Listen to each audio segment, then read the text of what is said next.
Welcome to the AFR Saints channel, where we provide you daily content on your favorite team, the New Orleans Saints. Do us a favor and hit that subscribe button. Be sure to leave your comments below and smash that like button. Who dat?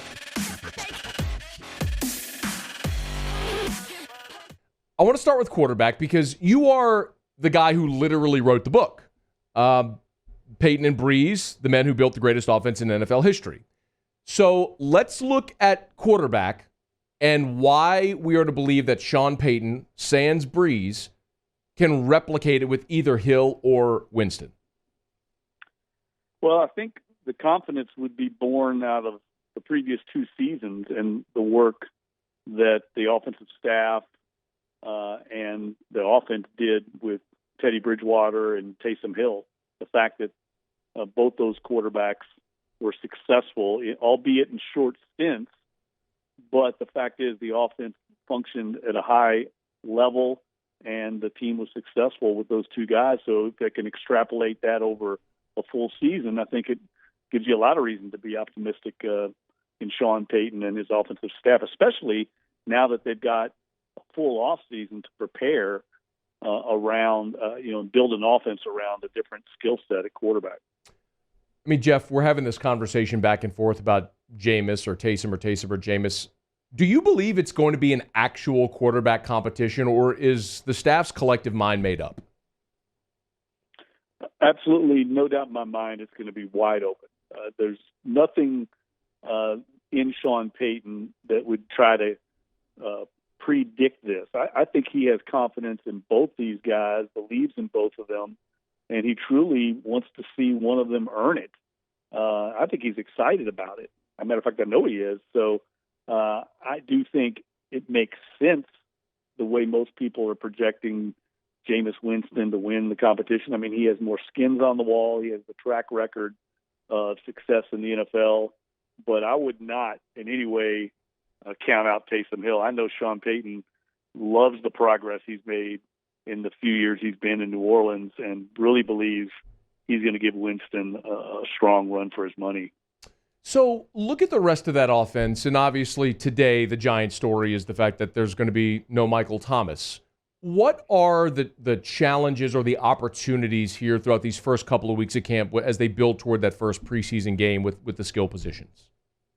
Well, I think you used the right word, opportunity. There's a chance now for more reps for all these young receivers in the Saints receiver corps. I mean, they're going to have to, other than like Traquan Smith and Deontay Harris, I think it's kind of a cavalry charge behind those two to find, snaps in this offense. And I know I talked to Curtis Johnson a couple of weeks ago, the receivers coach. He's very high on a lot of these young guys, but you just don't know how they're going to react once they get into a live battle against NFL defenses and the pressure's on and the heat of this August camp starts hitting them in the face. What are they going to react like? So I think there's a great opportunity, though, for a player or two to kind of raise his profile and work their way into the rotation that wasn't there when Mike Thomas was going to be available. It seems like every year there's always some undrafted free agent, some camp name at receiver that generates a lot of praise, like the Keith Kirkwoods of Saints past. Is there a guy in this camp offensively that you were really excited to see that you think is worth keeping an eye on to see if he could actually make an impact on this team? Well, the guy at receiver that I would keep an eye on is Jalen Mccluskey out of Tulane. He's a guy that was an undrafted player out of Tulane. Of course, was a big recruit that went to Oklahoma State and transferred into Tulane. People might remember him catching that kind of miracle touchdown to beat Houston on ESPN a couple of years ago. He can really run. He's the son of a coach, and I know the Saints coaching staff is really excited to see him this fall. He's a guy that I think, speaking to our question earlier about maybe who might emerge, he's got the talent certainly to play in the NFL. Now, can he put it all together under those conditions to make an impact? Jeff Duncan's with us, theathletic.com/New Orleans Saints camp set to open up on Thursday. First preseason game coming up in a couple of weeks in Baltimore. Are there any battles worth really watching on the offensive line? Well, the backup spots, I think, I don't see anybody supplanting the starting five. That's pretty much intact. But I do think there's a lot of battles behind that starting five, and a lot of guys that are going to be fighting for jobs. Former LSU player Will Clapp, a guy from right here in New Orleans, who's been with the team for a few years. I know they really like him, but he's going to have to earn his spot on the roster because there's so much competition there. And we've seen the last few years, guys, a lot of these offensive linemen have gone down. Taron Armstead just struggles to stay healthy. So they're going to need one or two guys like James Hurst back to try and, establish some veteran depth there. In my opinion, the biggest question mark for this team isn't the starting lineups. It's the depth, the backups that really, I think that area was really robbed in the offseason by the attrition for the salary cap. There's really no middle class on this team. It's either elite players, starting caliber players, or a lot of kind of unproven young players. And that depth's going to be tested this year because the injuries are coming. I mean, that's what happens in the NFL. And this team the last few years was so deep it could withstand it. I love the way you phrase that. There's no middle class. That does make a lot of sense. All right, let's flip it to defense, Jeff. And Jeff Duncan is our guest for a few more minutes. Okay. There's questions at all three levels. Where do you want to start? Well, I mean, obviously, in my opinion, the loss of David Onyemata is going to be significant. He was probably the Saints' best, most consistent defensive lineman all last season. He's an ascending player, and losing him for 6 games when you've already lost Sheldon Rankins and Malcolm Brown, I think that's significant. I don't know how they replace him without bringing in a veteran player somewhere. And let's face it, at this point, people that are on the street, there's a reason they're on the street. Yeah. So I think bringing in a veteran at this point would be nothing more than a Band-Aid stopgap. They don't have a David Onyemata out on the street right now. So I think that's a significant area. I'm not that worried about linebackers. As long as you've got DeMario Davis, the Saints only played 2 linebackers for the most part. The Saints may invest in bringing Quan Alexander back. I think that's there's mutual interest there if Alexander can lower his asking price. And I think the linebacker core will be fine with Alexander and Davis if they get him back in the fold. Okay. Let's look at the secondary. By the way, Jeff, do you have an update or any feeling on what's going to happen with Marshawn Lattimore with respect to the NFL and personal conduct policy? No, I've asked around a lot. Nothing's going to happen until they finish the criminal investigation. That's the way the league operates.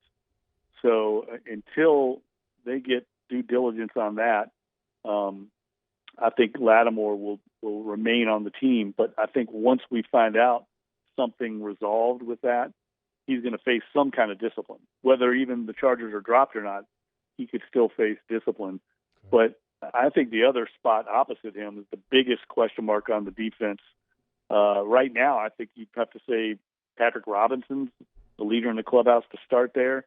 But he's getting long in the tooth and certainly has been picked on in the past by opposing quarterbacks. So it wouldn't surprise me if the Saints brought in a veteran, whether it's signing it free agency-wise or via trade, because I think they know that's an area they have to address. Is a trade with Xavien Howard realistic? Oh, certainly if he's available. I just don't know if he's available. Miami has to want to trade him.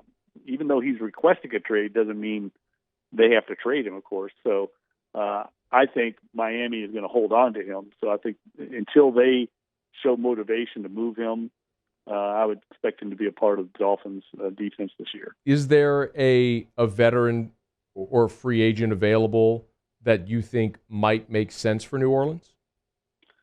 Well, there's some guys out there. I mean, they brought in, Drake Kirkpatrick. That's a guy that other teams have worked out. But I just don't know how much of an upgrade it's going to be. Cornerbacks are hard to find.